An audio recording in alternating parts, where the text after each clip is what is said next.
All right, everyone, buckle up because we're diving into a topic you might not expect. Donald Trump and Bitcoin. Hmm. Yeah, I know, right? That's an interesting combo. It's a bit of a head scratcher for sure. Yeah. But there's this YouTube video going around analyzing some of Trump's statements about Bitcoin. And, well, it's got people talking. Yeah, I saw that one. So I figure let's break it down and see what's really going on. Sounds good. Okay, so this video zeroes in on this moment where Trump at a White House summit on digital assets, no less, says, never sell your Bitcoin. You're kidding. Nope, straight up, never sell your Bitcoin. I mean, a few years ago, could you imagine him saying that? Right. It's a total 180 from his earlier stance on crypto. Yeah, the video dives into a bunch of reasons why he might have said that, and to be honest, each one is more puzzling than the last. Yeah, so let's start with our first theory, economic strategy. The U.S. government's been seizing a lot of Bitcoin from, criminal activity. Right. And the video suggests that instead of just turning it into cash, they might be holding on to it. As a national reserve. Exactly like alongside gold or foreign currencies. Wow, if the U.S. actually started treating Bitcoin as a legitimate reserve asset, that would be huge. Right. It wouldn't just be like a thumbs up. It would be Yeah. a total game changer. Totally. Other countries might feel like they have to follow suit, a fear of missing out on the next big thing, you know? Right. Suddenly Yeah. Bitcoin isn't this fringe asset anymore. Exactly. But what do you think? Is this just about diversifying? Or is there something more to it? Like, are they starting to see the potential of a decentralized system? It's probably a mix of both, to be honest. There's the practical side of spreading out their assets, but I think even governments are realizing that traditional financial systems aren't foolproof. Yeah, Bitcoin's decentralized nature and limited supply, it offers a kind of safety net against those weaknesses. that makes sense. Yeah. Okay, so the second reason the video explores is a little more, well, let's just say political. Oh. They suggest that this whole pro-Bitcoin stance could be a way to appeal to Bitcoin supporters and investors in the next election. Mm-hmm. It makes you wonder, is he really changing his mind or is it just a tactic? Well, it's always tough to tell with political statements, right?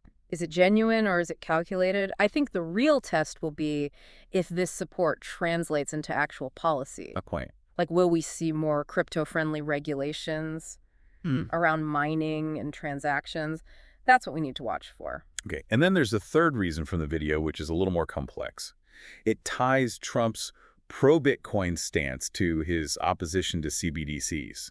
Central bank digital currencies. Right. Essentially digital versions of a country's regular currency issued and controlled by the central bank. Yeah, and a lot of people are concerned about CBDCs. They see them as a way for governments to have even more control and surveillance. Right. They worry about privacy and financial freedom being eroded. And Bitcoin, being decentralized with no central authority, offers a completely different model. Exactly. So the video argues that Trump might be supporting Bitcoin because he's fundamentally against this idea of centralized control. So it's like Bitcoin becomes this symbol of rebellion against the establishment, right? Yeah, kind of a way to fight back and offer an alternative system. But is that a solid reason to support something as intricate as Bitcoin?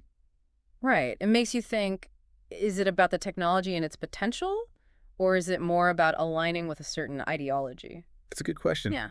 It reminds us that Bitcoin, even though it started as this tech thing, is getting wrapped up in politics and ideology. Absolutely. It's not just about code anymore. It's about values, freedom, and the whole future of finance. Okay, so to recap, the video lays out these potential outcomes of Trump's statement, increased institutional adoption, other world leaders getting on board, and maybe even some friendlier regulations. Right. All very exciting. But as you said before, governments can change their minds pretty quickly. Right. Right? Absolutely. We can't forget that what seems like a done deal in politics can shift in an instant. Yeah. This whole thing could be temporary or a strategic move with an expiration date. Mm, We've seen governments get excited about new tech and then ditch it before. right.